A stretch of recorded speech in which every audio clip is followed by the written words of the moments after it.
कोई रास्ता नहीं बचा उसके लिए। आज खत्म। तुमने कुछ महसूस किया?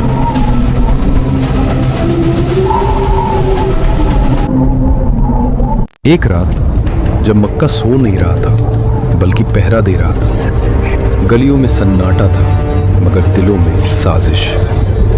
कुछ लोग अपने घरों में नहीं थे, वो एक घर के बाहर जमा थे, हाथों में तलवारें, आंखों में नफरत और इरादा इतिहास बदल देने का। उन्हें लगा आज एक इंसान खत्म होगा, लेकिन उन्हें क्या पता था आज एक दौर खत्म होने वाला है। वो नहीं जानते थे जिसे वो घेर रहे हैं उसकी हिफाजत जमीन नहीं आसमान कर रहा है। एक गुफा, एक पहाड़, दो मुसाफिर और पूरी कायनात का मालिक उनके साथ। ये वाक़या है गारे सूर का, जहां डर हार गया और यकीन जीत गया।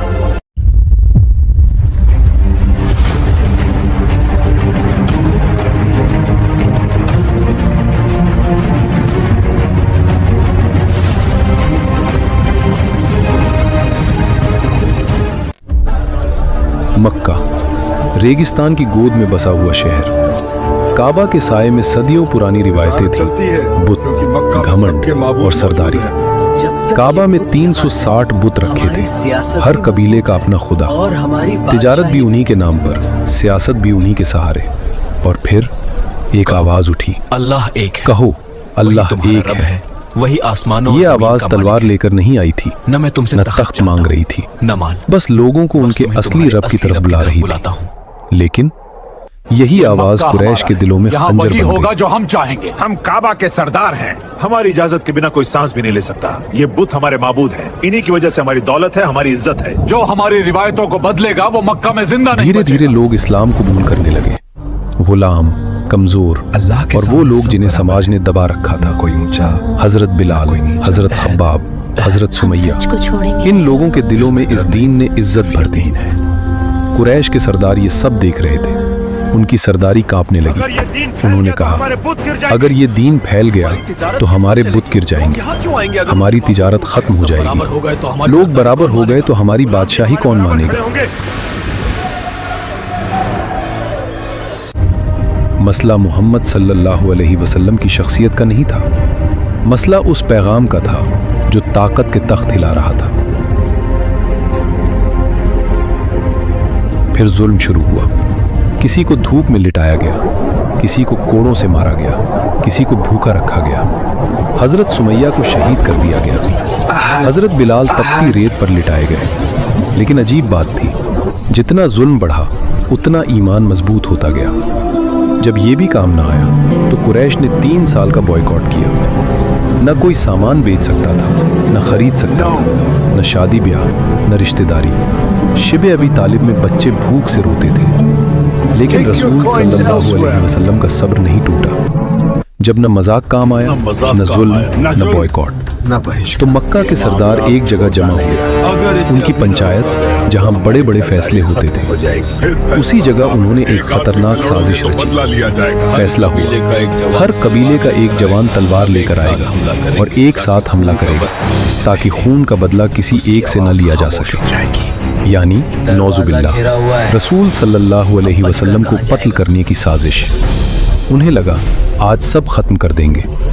लेकिन जमीन पर जो फैसले होते हैं उनसे पहले आसमान में फैसला हो चुका होता है। अल्लाह ने अपने रसूल सल्लल्लाहु अलैहि वसल्लम को खबर दी। आज रात तुम आप सल्लल्लाहु अलैहि वसल्लम ने हजरत अली को अपने बिस्तर पर सुला दिया और खुद रात के सन्नाटे में निकल पड़े। दरवाजे के बाहर दुश्मन खड़े थे, तलवारें हाथ में, नजरें दरवाजे पर। लेकिन जिसे अल्लाह बचाए उसे कौन देख सकता है? रसूल सल्लल्लाहु अलैहि वसल्लम उनकी आंखों के सामने से गुजर गए और उन्हें पता भी न चला। सीधे मदीना की तरफ नहीं गए, बल्कि उल्टी दिशा में जुनूब की तरफ, पहाड़े सूर की तरफ बढ़े। वहाँ एक गुफा थी, छोटी, तंग, अंधेरी। लेकिन उस रात दुनिया की सबसे महफूज जगह वही थी। हज़रत अबू बकर सिद्दीक रज़ी अल्लाह ताला अन्हु आपके साथ थे। वो पहले अंदर गए, हर छेद बंद किया। डर ये नहीं था कि खुद को नुकसान हो, डर ये था कि कहीं कोई चीज़ रसूल सल्लल्लाहु अलैहि वसल्लम को तकलीफ न दे दे।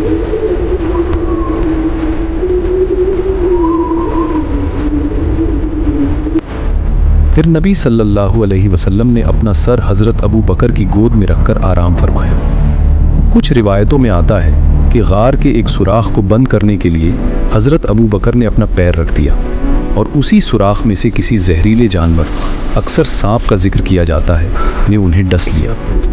بتایا جاتا ہے کہ درد بہت شدید تھا، مگر انہوں نے پیر نہیں ہٹایا تاکہ نبی صلی اللہ علیہ وسلم کی نیند خراب نہ ہو، یہاں تک کہ آنسو ٹپکے اور اسی سے نبی صلی اللہ علیہ وسلم کی آنکھ